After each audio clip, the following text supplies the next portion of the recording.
New chapter start करते हैं हम लोग। After IUPAC nomenclature, new topic isomerism. Isomerism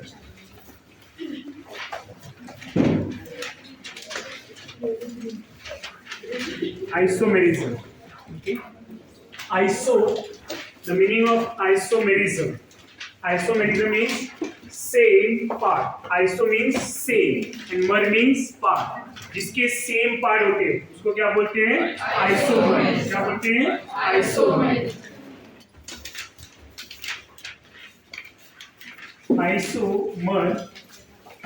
isomer जो है आइसो एंड मर से कंबाइन होकर बना हुआ है आइसोमर, राइट।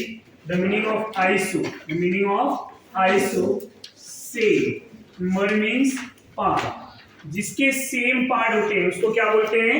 आइसोमर। जिसके सेम पार्ट होते हैं उसको क्या बोलेंगे? आइसोमर। यहाँ आइसो की जगह पे मैं मोनो लिख दूं तो मोनोमर। Mono means one. तो जिसके वन पार्ट होते हैं उसको क्या बोलेंगे? मोनोमर। जिसके दो पार्ट होंगे उसको क्या बोलेंगे? Dimer. Di means two, right. जिसके तीन पार्ट होंगे क्या हो जाएगा?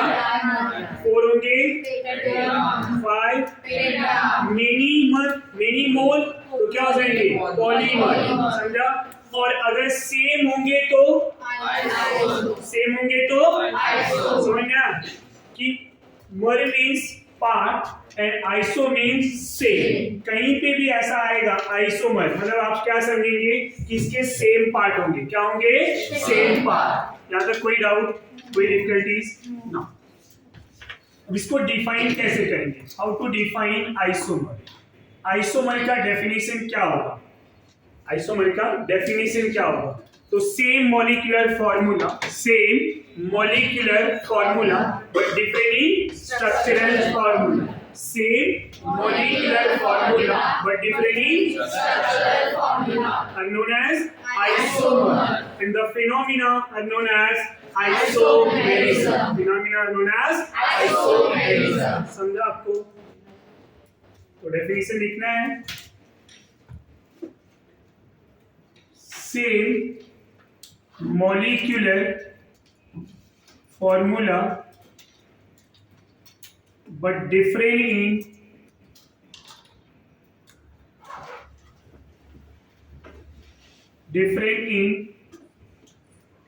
structural formula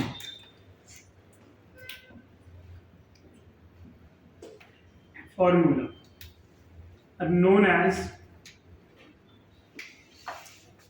isomer। उसी को क्या बोलेंगे? आइसोमर। समझा? अब आइसोमर कितने टाइप के होते हैं?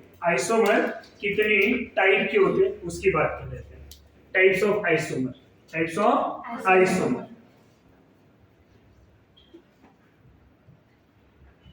आइसोमर के टाइप की बात करूं अगर मैं स्टूडेंट, तो आइसोमर दो टाइप के होते हैं। कौन से? One is structural isomer, other one is stereo isomer. Isomer are two types. How many types? Two types. One is structural isomer.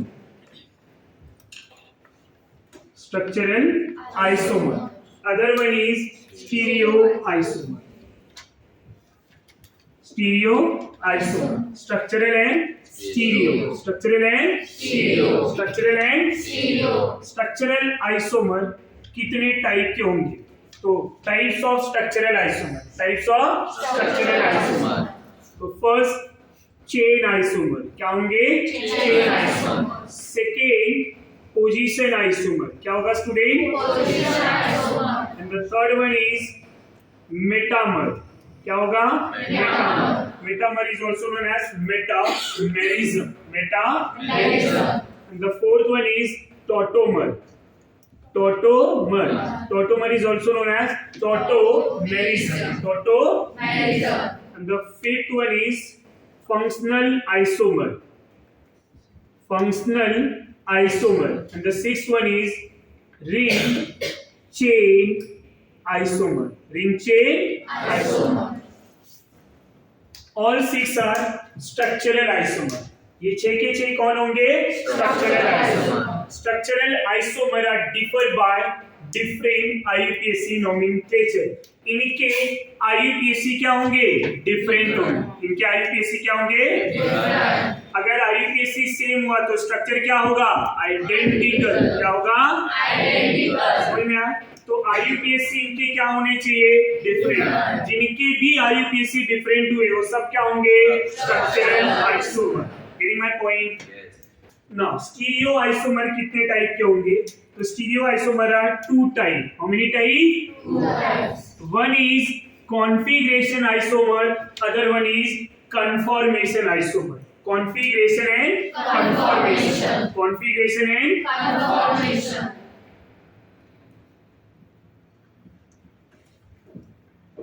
configuration and conformation. Configuration isomer are two type. Configuration isomer are two types. ये दो type के होंगे, one is geometrical isomer, other one is optical isomer. Geometrical and optical. Geometrical and optical. Geometrical isomer and optical isomer, okay. Conformation भी different type के होंगे, जो आगे हम डिस्कस करेंगे।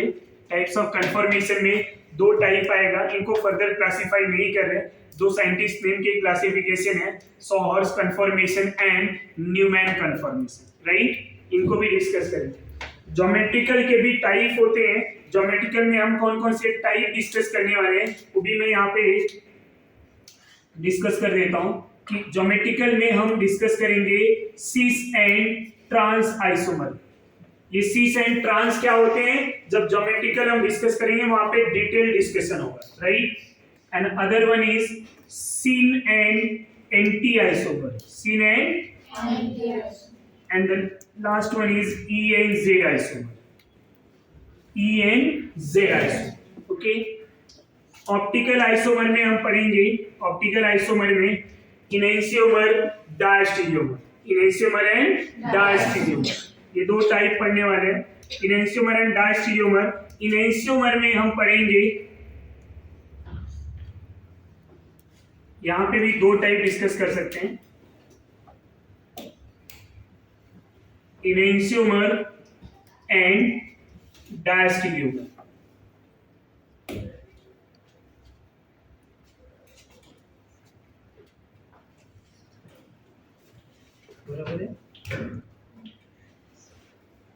इनैंशियोमर में D N N, capital D N capital N, R N S आएगा, right. और यहां पे डायस्टीरियोमर जो है दो टाइप के हो जाते हैं, डायस्टीरियोमर, ऑप्टिकल डायस्टीरियोमर। डायस्टीरियोमर को हम क्या बोलेंगे, ऑप्टिकल डायस्टीरियोमर, जो हम यहाँ पे इनैंशियोमर का हमने यहाँ पे क्लासिफिकेशन लिखा हुआ है, राइट। डी और N, capital D N capital N and capital R N S भी हम वहाँ पे डिस्कस करेंगे, समझ में आ रहा है।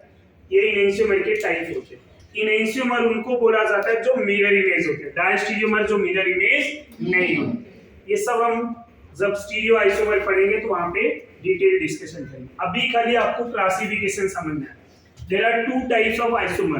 One is structural, other one is structural में chain, position, metamer, tautomer, functional, ring chain isomer. Stereo में configuration and conformation. Configuration में हम geometrical and optical. Geometrical में हमें cis trans, cis A, sin and T ये पढ़ना है. Optical में हमें D और N, capital D, capital L और R and S configuration discuss करनी है, समझ में आया। कन्फॉर्मेशन एक डिफरेंट टाइप का आइसोमर है जो कार्बन कार्बन बॉन्ड के रोटेशन पे होता है, जो हम न्यूमैन और सॉहर्स कन्फॉर्मेशन आगे डिस्कस करने वाले हैं। अब इनके डिस्कशन, इनके क्लासिफिकेशन के बाद हम डिस्कस करेंगे स्ट्रक्चरल आइसोमर।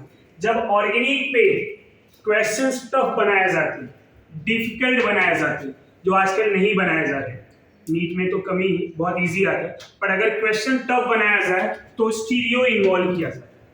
स्टीरियो, अगर स्टीरियो आइसोमर को इन्वॉल्व किया तो क्वेश्चंस आपके टफ हो जाते हैं, समझ में आया। ऑर्गेनिक में सबसे ज्यादा क्वेश्चंस अगर टफ बनाने हैं, बहुत ज्यादा ही टफ बनाना है, तो स्टीरियो इन्वॉल्व कर दीजिए।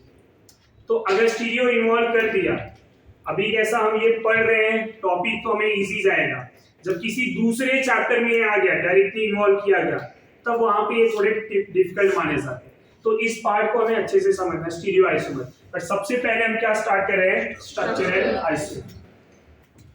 And before discussion of structural isomer हम एक पार्ट यूज करेंगे जो पूरे आइसोमर में यूज होगा, डिग्री ऑफ अनसैचुरेशन।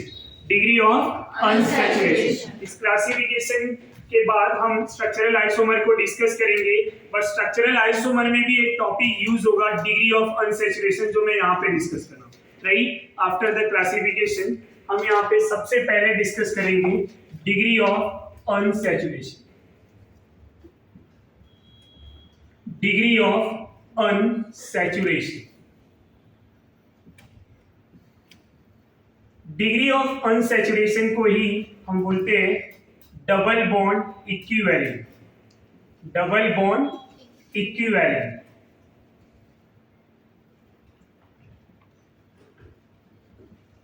इसको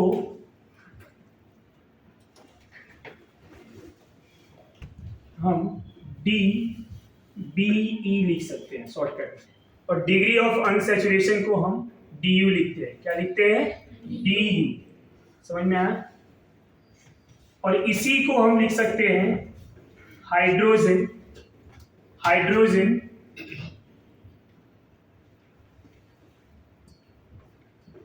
डेफिशिएंसी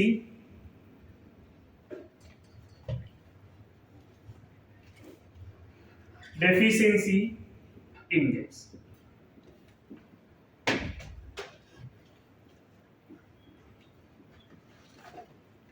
हाइड्रोजन डेफिशिएंसी इंडेक्स, ये तीनों का मीनिंग एक ही है, degree of unsaturation, double bond equivalent और हाइड्रोजन डेफिशिएंसी इंडेक्स। जिसमें हाइड्रोजन की कमी होगा उसी को क्या बोला जाएगा, डिग्री ऑफ अनसैचुरेशन। क्या बोला जाएगा, डिग्री ऑफ अनसैचुरेशन। ये जो पार्ट है ना स्ट्रक्चरल आइडेंटिफिकेशन, आइसोमर के डिस्कशन, उनमें ये यूज किए जाते हैं। राइट, जब हम स्ट्रक्चर्स को आइडेंटिफाई करेंगे तो हम डिग्री ऑफ अनसैचुरेशन को भी कैलकुलेट करते हैं, या आइसोमर आपको फाइंड आउट करना है तो डिग्री ऑफ अनसैचुरेशन आपको पता होना चाहिए।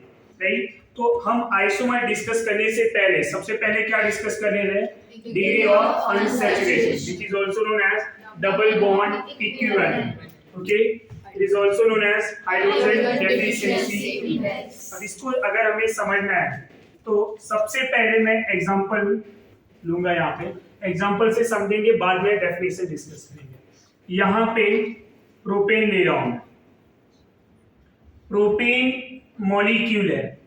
प्रोपेन एक सैचुरेटेड मॉलिक्यूल है। कैसे, हमने डिस्कस किया हुआ कि सैचुरेटेड का मीनिंग क्या होगा। क्या इस कंपाउंड में हाइड्रोजन सप्लाई हो सकता है? जिसमें हाइड्रोजन का सप्लाई ना हो वो क्या होगा, सैचुरेटेड, और जिसमें हाइड्रोजन सप्लाई हो वो अनसैचुरेटेड। राइट, तो इसमें हाइड्रोजन सप्लाई कर सकते हैं? नहीं। तो इसमें हाइड्रोजन की कमी है क्या? नहीं। इसका DU क्या होगा? 0। कोई हाइड्रोजन सप्लाई हो रहा है? नहीं। फिलहाल DU 0 भी है या नहीं है वो बात की बात है। अब अगर इसी मॉलिक्यूल से, ये जो प्रोपेन है, इस प्रोपेन मॉलिक्यूल से एक इस CH3 और ये CH2 से 1 मोल हाइड्रोजन को रिमूव कर दूं, 1 मोल हाइड्रोजन 1H2 मॉलिक्यूल को अगर मैं रिमूव करूंगा तो यहाँ क्या मिलेगा, CH2, इधर क्या बचेगा, CH। दोनों के एक एक बॉन्ड की कमी है ना, आपस में क्या हो जाएगा, समझा, और ये CH3। तो 1 मोल हाइड्रोजन की कमी की वजह से क्या मिला, डबल बॉन्ड। समझा, 1 मोल हाइड्रोजन की कमी से क्या मिला आपको, डबल बॉन्ड। अगर यही हाइड्रोजन की कमी आपको ये फर्स्ट कार्बन और ये लास्ट कार्बन से किया जाए, क्या इन दोनों के बीच में डायरेक्टली कोई डबल बॉन्ड आ सकता है? नहीं। इनके स्ट्रक्चर कैसे होंगे, ये CH2, ये लेफ्ट कार्बन वाला CH2 ग्रुप, ये राइट साइड वाला कार्बन CH2 ग्रुप। अब इन दोनों के एक वैलेंसी इनकम्प्लीट है, तो दोनों आपस में क्या करेंगे, बॉन्ड बनाएंगे। अब ये बॉन्ड कैसा होगा स्टूडेंट, साइक्लिक रिंग होगा। क्या बन जाएगा? यहाँ डबल बॉन्ड बना सकते हैं क्या? नहीं। 1 and 3 के बीच में यहाँ से हाइड्रोजन रिमूव किया और यहाँ से रिमूव किया, क्या ये ऐसा डबल बॉन्ड बनाएगा? ये इस तरह से ही बॉन्ड बनाएगा, बट ये जो बॉन्ड होगा वो क्या हो गया? सिंगल हो गया, राइट? अब 1 मोल हाइड्रोजन की कमी से डबल बॉन्ड मिला, क्या मिला? और 1 मोल हाइड्रोजन की कमी से क्या मिला आपको? साइक्लिक रिंग या रिंग। तो 1 मोल की कमी से डबल बॉन्ड भी मिलता है और 1 मोल की कमी से क्या मिल रहा है? रिंग भी मिल रहा है। तो ये डबल बॉन्ड और ये रिंग क्या है? एक दूसरे के इक्विवेलेंट है, आया ना? दोनों में 1-1 मोल की हाइड्रोजन की कमी है। जितने मोल हाइड्रोजन की कमी होगी स्ट्रक्चर में, वही उसका क्या हो जाएगा? DU। क्या हो जाएगा? DU। तो अगर मैं आपको बोलूं कि यहाँ 1 मोल हाइड्रोजन की कमी है, तो इसका DU जो है 1 हो जाएगा। क्या हो जाएगा? 1। और यहाँ पे भी इस बॉन्ड को तोड़ू तो एक हाइड्रोजन इधर, एक हाइड्रोजन इधर ना, तो 1-1 मोल के 1 मोल यहाँ पे भी कमी है, तो इसका भी DU क्या हो जाएगा? 1। समझ में आया? तो जितने मोल हाइड्रोजन की कमी होगी स्ट्रक्चर में, वही उसका DU होगा। अब यहाँ पे कोई मोल हाइड्रोजन की कमी है क्या? नहीं, तो इसका DU क्या होगा? ये पॉइंट समझा आपको? जितने मोल हाइड्रोजन की कमी होगी वही उसका DU। तो अब आप डिफाइन कैसे करेंगे? कोई ट्राई कर सकता है? Definition of degree of unsaturation. ये एग्जांपल समझ में आया होगा तो डेफिनेशन इजीली आ जाएगा। एग्जांपल नहीं समझा होगा तो डेफिनेशन भी डिफिकल्ट जाएगा। ये एग्जांपल समझा सबको? तो how to define degree of unsaturation? The number of moles of hydrogen required to a molecule to form open chain saturated compound are known as DU of that compound। अब इस molecule को, ये molecule single bond में ही है, but क्या open chain में है? नहीं। क्या ये सैचुरेटेड है? नहीं। तो इसको तोड़ देंगे तो ये ओपन चेन सैचुरेटेड में कन्वर्ट हो जाएगा। इसको तोड़ने के लिए 1 मोल हाइड्रोजन की जरूरत पड़ेगी, तो उसका DU क्या हो जाएगा? 1। समझा? The number of moles of hydrogen required to a molecule to form open chain saturated compound are known as DU of that compound। समझा ये पॉइंट? समझ में आ रहा है? लिख सकते हैं हम? The number of moles of hydrogen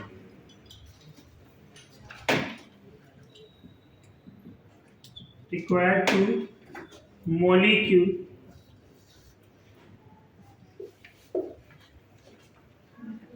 to form open chain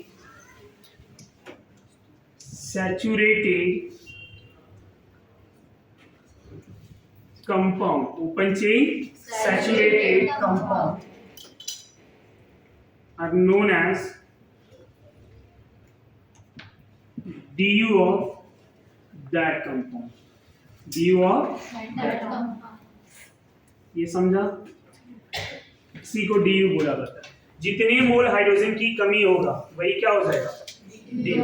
जितना मोल हाइड्रोजन कम होगा उतना आप क्या करेंगे? सप्लाई करेंगे, तो वही उसका DU हुआ। अब इसी को हम क्या बोल सकते हैं? यहाँ पे अनदर डेफिनेशन ऐसा भी लिख सकते हैं, 1 मोल हाइड्रोजन सप्लाई करने के लिए कितना बॉन्ड तोड़ना पड़ा है? 1। यहाँ पे भी अगर मुझे 1 मोल हाइड्रोजन देना है तो एक बॉन्ड, ये जो पाई बॉन्ड है, ये तोड़ना पड़ेगा। ये जब बॉन्ड तोड़ूंगा तो एक हाइड्रोजन इधर, एक हाइड्रोजन इधर, राइट? तो इसी को अगर मैं बॉन्ड के विद रिस्पेक्ट टू डिफाइन करूं, विद रिस्पेक्टिव बॉन्ड के अगर मैं यहाँ पे डिफाइन करूं, यहाँ हाइड्रोजन के विद रिस्पेक्टिव था, राइट? यहाँ बॉन्ड के विद रिस्पेक्टिव, तो क्या लिखेंगे? The number of bond broken to a molecule form open chain saturated compound. बाकी सेम हो जाएगा, यानी यहाँ पे the number of moles of hydrogen required की जगह हम क्या लिखेंगे? The number of bonds broken to a molecule, the number of bonds broken to a molecule form open chain saturated compound are known as DU of that. जितना bond आप तोड़ रहे हैं उसको सिंगल बॉन्ड सैचुरेटेड बनाने के लिए या ओपन चेन सैचुरेटेड बनाने के लिए वही उसका क्या हो जाएगा DU. क्या होगा DU.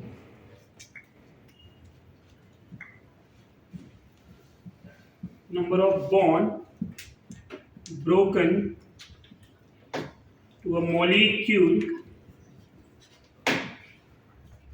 to form उसके आगे same right to form open chain saturated compound are known as DU of that compound. समझा? ये डेफिनेशन समझ में आ रहा है आपको? इतना कॉपी कर लीजिए.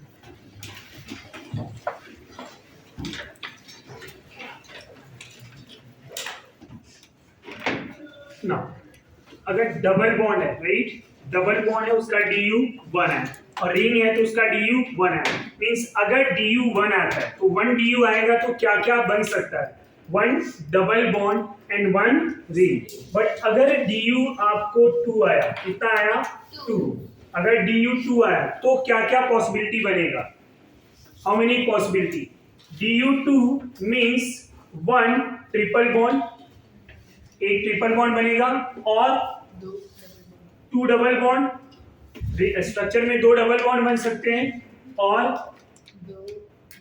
1 रिंग राइट अभी यहाँ पे 3 मेंबर ही लिया है मैं ऐसे लिख देता हूँ 1 रिंग विथ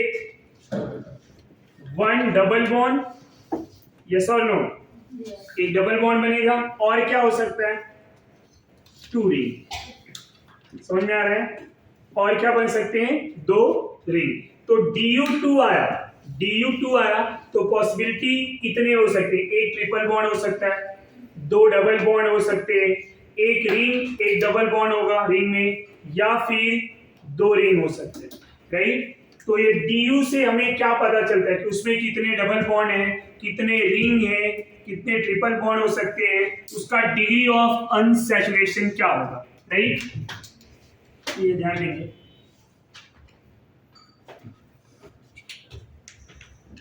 रिकॉर्डिंग बंद कर now calculation of DU how to calculate DU calculation of DU में केस 1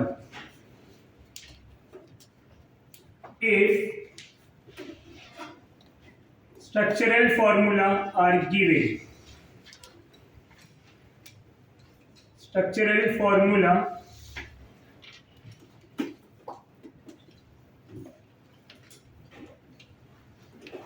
are given जब आपको स्ट्रक्चर दिया रहेगा तब आप DU कैसे कैलकुलेट करेंगे तो अगर स्ट्रक्चर दिया है तो DU कैलकुलेट करना बहुत इजी है DU is equal to number of pi bond number of plus number of ring structure में कितने पाई बॉन्ड है और कितने रिंग है उनको हम क्या करेंगे कैलकुलेट कर लेंगे और जो आंसर आएगा वही आपका DU होगा तो DU is equal to number of pi bond plus number of ring when structural formula are given जब भी स्ट्रक्चर दिया रहेगा तो ये वाला फॉर्मूला अप्लाई करना राइट बट स्ट्रक्चर नहीं दिया तो फॉर्मूला दे दिया अभी बेंजीन के रिंग होते हैं उसमें 3 डबल बॉन्ड होते हैं और वो स्ट्रक्चर न देके बेंजीन का फॉर्मूला दे दे C6H6 क्या आप उसको इस फॉर्मूले से कैलकुलेट कर सकते हैं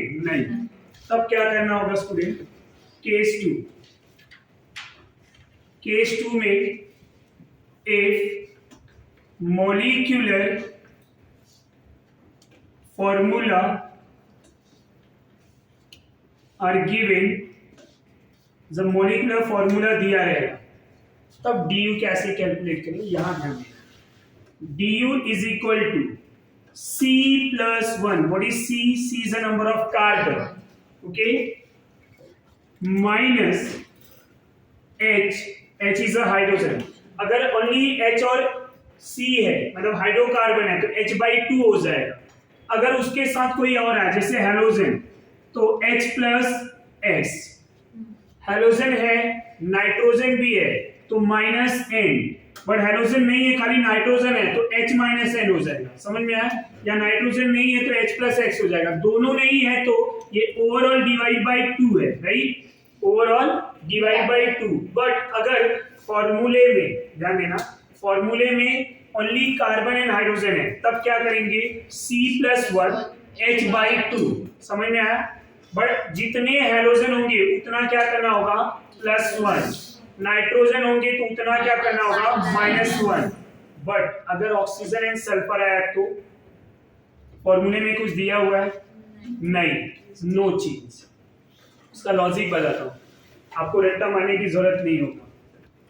कॉन्सेप्ट क्या है उसका? हम यहाँ पे क्या पढ़ रहे हैं? Double bond equivalent. Double bond equivalent, Du is also known as double bond equivalent, right? अब आपको पता है ऑक्सीजन की वैलेंसी कितनी होती है? 2, double bond equivalent, right? Sulphur भी क्या होते हैं? 2, पर हाइड्रोजन क्या होता है? 1 ना। अब उसको 2 करना है तो क्या करना पड़ेगा? +1 कर दूं, 2 हो जाए।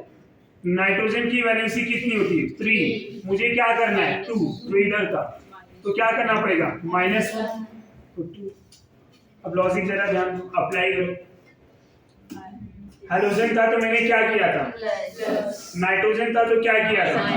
समझ में आया? ऑक्सीजन एंड सल्फर होगा तो क्या करेंगे? कुछ भी नहीं, नो चेंज इन फॉर्मूला। फॉर्मूले में चेंज करना है क्या? नहीं। पॉइंट क्लियर हुआ आपको कि डबल बॉन्ड इक्विवेलेंट ना, ऑक्सीजन एंड सल्फर 2 बॉन्ड बनाते हैं, तो यहाँ पे फॉर्मूले में चेंज नहीं करना। हाइड्रोजन एक ही बॉन्ड बनाता है इसलिए +1, जितना हाइड्रोजन उतना +1। Hydrogen means fluorine, chlorine, bromine, iodine, समझा? अब वहां पे नाइट्रोजन होगा, जितने नंबर ऑफ नाइट्रोजन होंगे उतना क्या करना होगा? -1। अब ये +1 -1 क्यों करना है वो समझ में आया आपको? Clear everyone? ये था आपका Du if molecular formula are given. अब ये तो दो केसेस थे, दोनों different cases, if structural formula are given and if molecular formula are given. जब स्ट्रक्चर दिया रहेगा तो ये वाला फॉर्मूला अप्लाई करना है, और अगर मॉलिक्यूलर फॉर्मूला दिया है तो आपको ये फॉर्मूला अप्लाई करना है। ऐसा नहीं कि स्ट्रक्चर में ये अप्लाई करने लगे, सॉल्व ही नहीं होगा, कोई लॉजिक ही नहीं ना यहाँ पे। अब एग्जांपल ले रहा हूं मैं केस 1 के अकॉर्डिंग।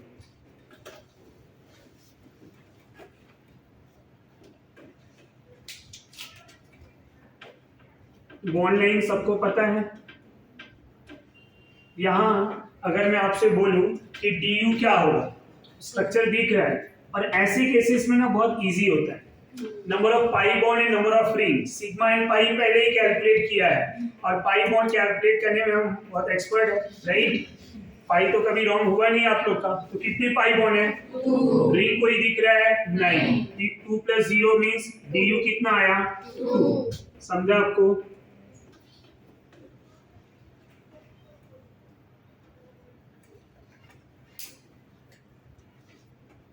ऐसा कुछ दे दूं तो Du कितना लिखेंगे?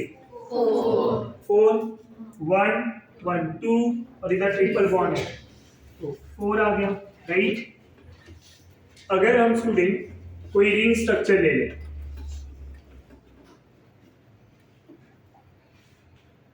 ऐसे, और मैं आपसे पूछूं कि Du बता दो, क्या लिखेंगे?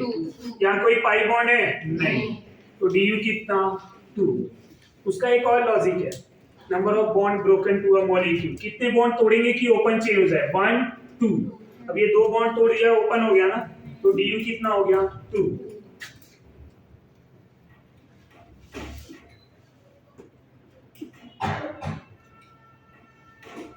अब इसका Du कितना होगा? कितना आया? 3। कैसे? Number of pi bond 2, number of ring 1, 2 + 1 3।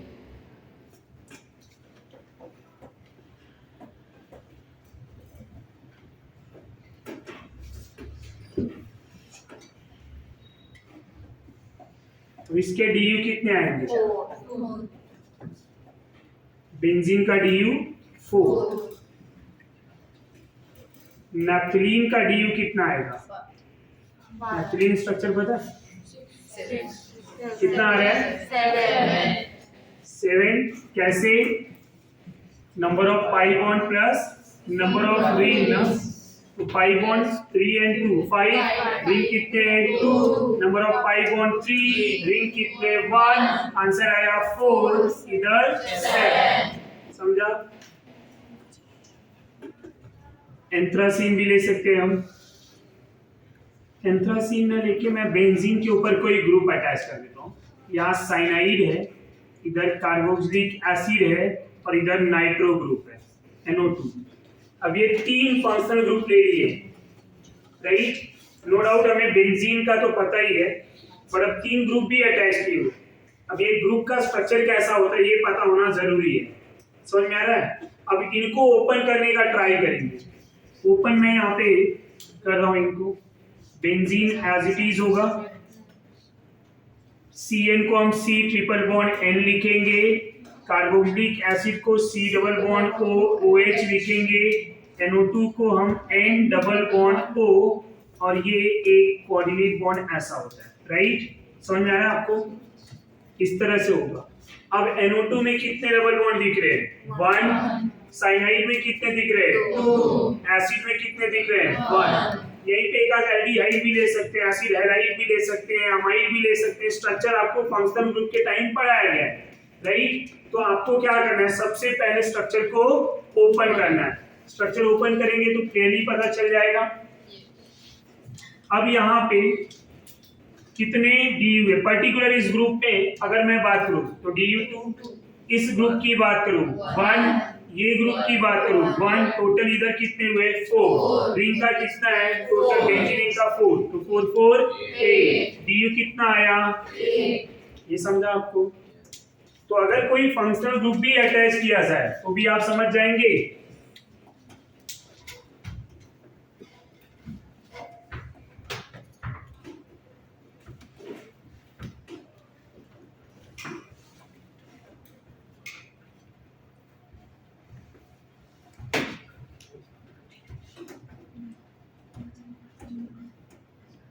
इधर CHO है और इधर COOH है, ऐसा कोई ग्रुप ले लूं मैं। इसका DU कितना है? इधर कितना आया था 7, ये इसका 7, इसमें 1, इसमें 2 और इधर भी 1, तो 7 + 4 कितना हो गया DU? समझा? अब एक बार लॉजिक समझ गया तो इजीली सॉल्व कर सकते हैं। अब ऐसा कुछ भी दे दूं आप आंसर बता देंगे?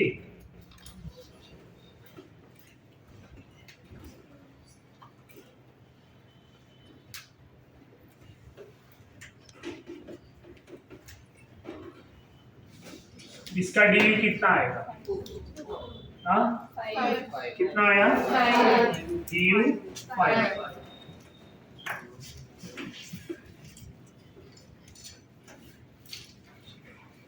थोड़े अच्छे वाले एग्जांपल ले लेता हूँ।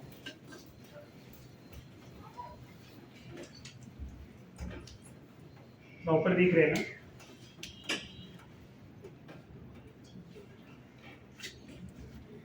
ये कंपाउंड लिया हुआ, अब इसके DU की बात करेंगे। क्यूबेन, the name of compound is क्यूबेन। इसका DU कितना होगा? क्यूबेन का DU कितना आ रहा है 6। और कोई ट्राई करेगा? 5।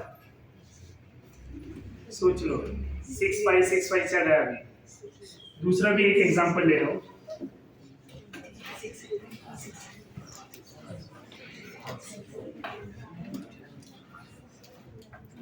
बाकी लोग भी ट्राई कर सकते हैं।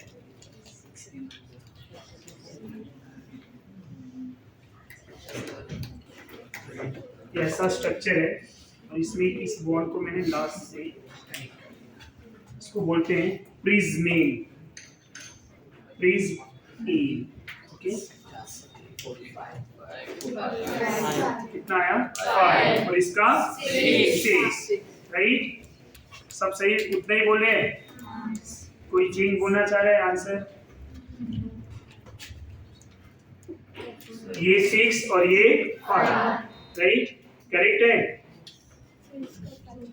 इसका 5 कैसे आया और इसका 6 कैसे आया, मुझे भी नहीं समझ आया क्योंकि आंसर रॉन्ग है, दोनों आंसर रॉन्ग है, दोनों आंसर रॉन्ग है। इसका 6 नहीं आएगा और इसका 5 नहीं आएगा। अब इसका 5 आ रहा है तो इसका कितना आना चाहिए, 4। बट कैसे, सवाल ये भी उठता है ना, कैसे? इसको तो पहले आपने डिफाइन किया था, याद है? Number of bond broken to a molecule form open chain saturated compound, पहले वैसा समझते हैं। क्यूब समझता है ना सबको, मैं थोड़ा ऐसे डायग्राम से बताता हूं। ये ऐसे एक बॉक्स दे दिया, ये इस तरह से, राइट? अब इसी में ना मैं ऐसे कनेक्ट कर रहा हूं, डायग्राम को जरा ध्यान देंगे, सब लोग ट्राई करेंगे समझने का। ये सेम, ये ऐसा है, ये डायग्राम, ये क्यूब बना या नहीं? ये क्यूब है, राइट? अब ये जो दो मार्कर से बॉन्ड बनाया है, इस बॉन्ड को अगर मैं तोड़ दूं तो, अगर इस बॉन्ड को मैंने तोड़ दिया, अब ये ऐसा हो गया, आया ना? अब ये कैसा दिख रहा है? इस तरह से, ये ऐसे है तो इसको ऐसे भी तो बना सकते हैं ना। अब ये ऐसा बॉक्स था, अब कैसा हो जाएगा, राइट? यस और नो? अब इसको तोड़ो जरा, कितना बॉन्ड तोड़ा टोटल अभी तक? 3 and 2 5 ना, 5 बॉन्ड तोड़ा था, पहले इन दोनों को तोड़ा था और इधर 3 तोड़ दिए, तो टोटल कितना हो गया? Du5। अब इसको भी समझने का ट्राई करेंगे। सबसे पहले ये बिगर बॉन्ड को ब्रेक कर दूंगा, ये वाले बॉन्ड, एक टूट गया, ये जो बॉन्ड है। अब उसके बाद जैसे ये टूटा ना, ये स्ट्रक्चर इस तरह से बनेगा। ये खाली समझने के लिए लिख रहा हूं। अब मैं इसको भी तोड़ दूं और इसको भी तोड़ दूं, अब ये वाला पार्ट ऊपर भी लिख सकते हैं, तो ये ना साइक्लोहेक्सेन के जैसा दिख जाएगा। अभी तक लेकिन कितना बॉन्ड तोड़ा है? ये जो ऐसे डाउनवर्ड डायरेक्शन में था, इसको ऐसे भी तो लिख सकते ना, क्या फर्क पड़ता है, राइट? अब उसी को हमने क्या किया था स्टूडेंट, अब ये जो मॉलिक्यूल है, इसको एक बॉन्ड तोड़ दूं तो कितना हो जाएगा? ओपन चेन हो जाएगा। कितना टोटल बॉन्ड तोड़ा है अभी तक? 1 2 3 4, तो Du कितना आया इसके? 4। समझ में आया आपको? इसकी Du 4। बट ये 3D स्ट्रक्चर है, अब इतना तोड़ना, ये सब थोड़ा कॉम्प्लिकेटेड भी हो सकता है, कहीं छोटा सा भी मिस्टेक हुआ आंसर रॉन्ग भी हो सकता है। तो ऐसे केसेस में क्या करना है, एक ही चीज ध्यान रखना, एक फॉर्मूला लिख रहा हूं, but if 3D structure are given, जब 3D स्ट्रक्चर दिया रहेगा तब ये फॉर्मूला अप्लाई करना है। 3D structure are given, then du is equal to s minus a plus 1. S minus a plus 1. What is s and what is a? S is a number of single bond present in diagram या in ring, समझा? इन structure ऐसा बोल सकते हैं। And A is number of atom present in ring या इन structure, right? अब जरा यही सेम फॉर्मूला यहाँ पे अप्लाई करें। टोटल बॉन्ड कितने? इधर 2 और ये 3, ये 4 हो गया ऊपर, सेम 4 क्या हो जाएंगे नीचे, 8 हो गया, 9 10 11 12, समझा? ये समझ में आ रहा है? तो इसमें s की वैल्यू कितना है? 12। a की वैल्यू कितना आएगा? 1 2 3 4 5 6 7 8, तो a की वैल्यू कितना है? 8। du कितना आएगा स्टूडेंट? 12 minus 8 plus 1। ये इजी था calculation, s minus a plus 1। अब सेम यहाँ पे अप्लाई करेंगे। नंबर ऑफ बॉन्ड कितने हैं? नंबर ऑफ बॉन्ड 9 कैसे? ये 1 ना, 2 3 4 5 6 7 8 9 नंबर ऑफ एटम कितने हैं? 1 2 3 4 5 6। तो कैसे लिखेंगे? s माइनस 8 प्लस 1, ये कितना? 9। एटम कितने? 6 प्लस 1 कितना आया? du। तो प्रिज्मेन का du कितना आया? 4। ये समझा?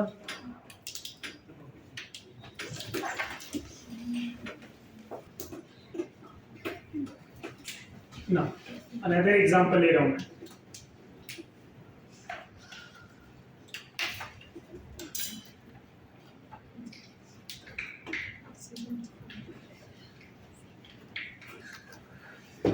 ये क्यूब है, क्यूब के जितने भी कॉर्नर हैं सबके ऊपर नाइट्रो ग्रुप ले लेगा। तो नेम क्या हो जाएगा इसका? एनीवन? इसका नेम क्या हो जाएगा?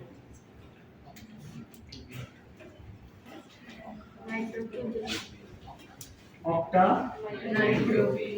नाइट्रो क्यूबेन, क्योंकि ये जूनियर ग्रुप है ना, तो ऑक्टा नाइट्रो क्यूबेन। अब ये ऑक्टा नाइट्रो जो क्यूबेन है ना, नाइट्रो कंपाउंड जो होते हैं बेसिकली वो एक्सप्लोसिव कंपाउंड होते हैं। क्या होते हैं? एक्सप्लोसिव। अब यहाँ तो 8 नाइट्रो ग्रुप है। कितने हैं? 8। तो octa nitro cubane is the most explosive compound known so far. अब तक का सबसे ज्यादा एक्सप्लोसिव कंपाउंड कौन है? Octa nitro क्यूबेन।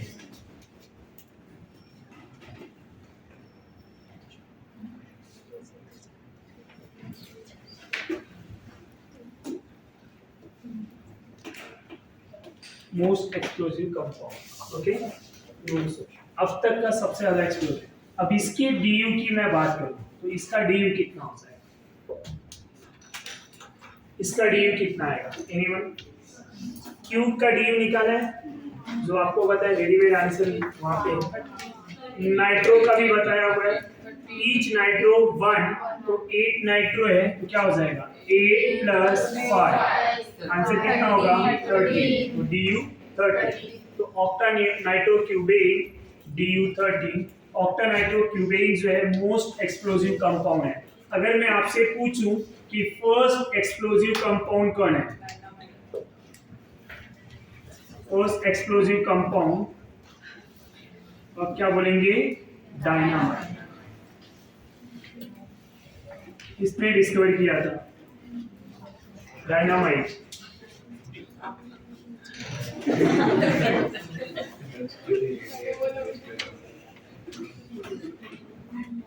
Alfred Nobel. Nobel prize जिसके नाम पे मिलता है, राइट? ये पॉइंट बताया कि जो first explosive compound, right, dynamite, इसको नोबेल ने डिस्कवर किया हुआ था। इनको जो है डायनामाइट मैन भी बोला जाता है, डायनामाइट मैन। इनके नेम पे ही नोबेल प्राइज मिलता है। इनकी फैमिली बहुत रॉयल फैमिली थी, स्वीडिश रॉयल फैमिली से बिलोंग करते थे ये, जिसके कारण इनके डेथ के बाद इनकी फैमिली ने इनके नेम को पॉपुलर करने के लिए, फेमस करने के लिए एक कमेटी बनाई, जिस कमेटी का नाम रखा रॉयल कमेटी। अब पर ईयर जो है न्यू जो डिस्कवरी होगी, जो अच्छी डिस्कवरी होगी, जो बहुत फेमस, जो इंसानों के लिए बहुत ज्यादा यूजफुल है, ये सब है, तो पर्टिकुलर उस साइंटिस्ट को एक प्राइज दिया जाता था, जो प्राइज का नेम नोबेल प्राइज रखा गया, right? Nobel prize every year दिया जाता है, एवरी ईयर। अब नोबेल प्राइज कौन कौन से सब्जेक्ट में मिलता है? Physical science, chemical science, biological science, medicine, ये सब में नोबेल प्राइज मिलते हैं। इवन लिटरेचर में भी मिलते हैं, राइट? मैथमेटिक्स में आज तक अभी तक नोबेल प्राइज नहीं होता, मैथमेटिक्स में नोबेल प्राइज नहीं होते। उनके डेथ के 100 ईयर बाद 1867 में उनका डेथ हुआ था, तो 1967 से इकोनॉमिक्स में भी नोबेल प्राइज मिला। इकोनॉमिक्स, पहले इकोनॉमिक्स में नहीं था, पर उनके डेथ के 100 ईयर बाद जो है इकोनॉमिक्स में भी नोबेल प्राइज मिला। तो first Nobel prize in a chemistry, अब हम केमिस्ट्री की बात कर रहे हैं, तो first Nobel prize in a chemistry, if you remember anyone, मैंने बताया था फर्स्ट नोबेल प्राइज